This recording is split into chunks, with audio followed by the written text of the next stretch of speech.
I'm sure you guys have seen it. My biggest interview I did this year was with Tony Rock. Tony Rock, yeah. And I'll just quickly tell the story about how I met him. Yeah. So my friend Farrah Fawcett and Dre, Soul High, shout out.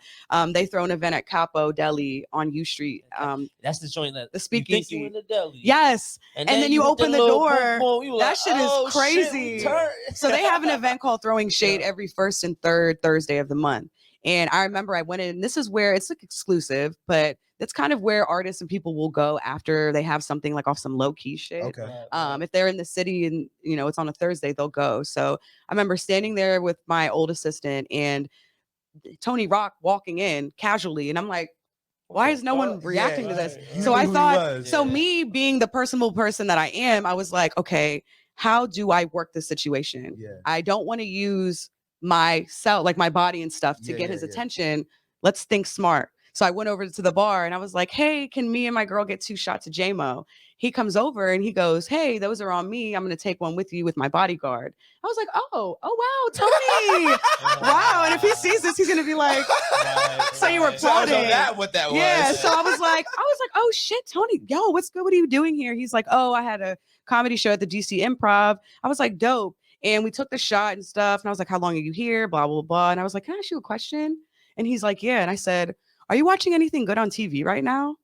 And this is in the middle of a packed bar on a Thursday at like 11:30. That's the kind of conversation I would want. That's the kind of conversation I want to have. And anywhere. I don't care if it's in a bar. Same.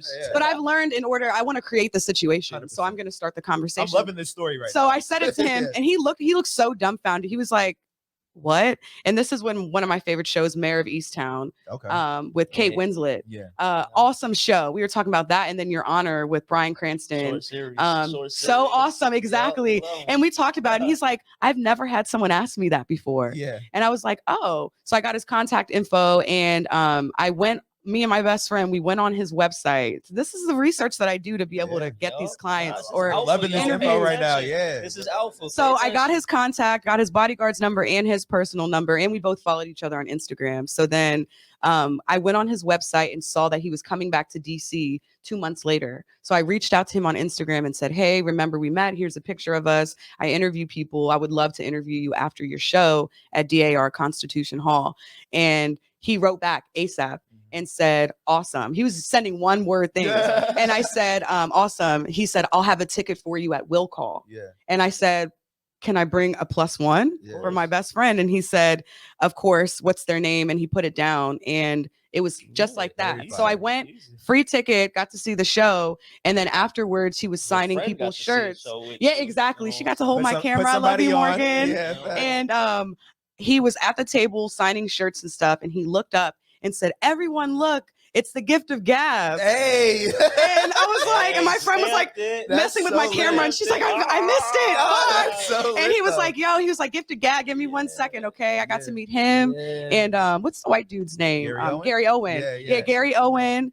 They were so nice. I ended up going to the club with them and partying all night. Yeah. And I was like, I'm taking shots and partying with fucking Gary Owen and Tony Rock. Like organic vibes. It was so organic. And I could tell that and that's what I like to lead with, is something like that. So that was my biggest interview, and I was thankful for it. But that's how I get my interviews sometimes. It's not easy. Fire story. I'm actually like really glad that you shared that story with us. Thank you. Because you almost didn't. I almost didn't. We were about to end the show. And I was like, you know what? And I more so wanted to say, it's crazy because I interviewed him 7 days before that slap.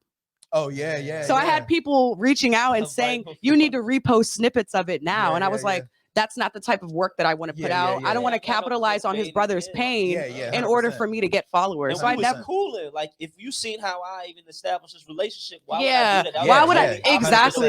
Yes. So, and people don't realize that they're here for like the short term. I'm here for like long-term relationships. A lot of this is about building relationships. Exactly. And the fact that honestly, you got this opportunity because you kind of built a relationship. Oh yeah, for sure. From jump, you know what I mean? So that's very fine. So shout out to Tony. Thank you. Shout out to it's Tony a little Rock. interview like that can make or break someone. Early.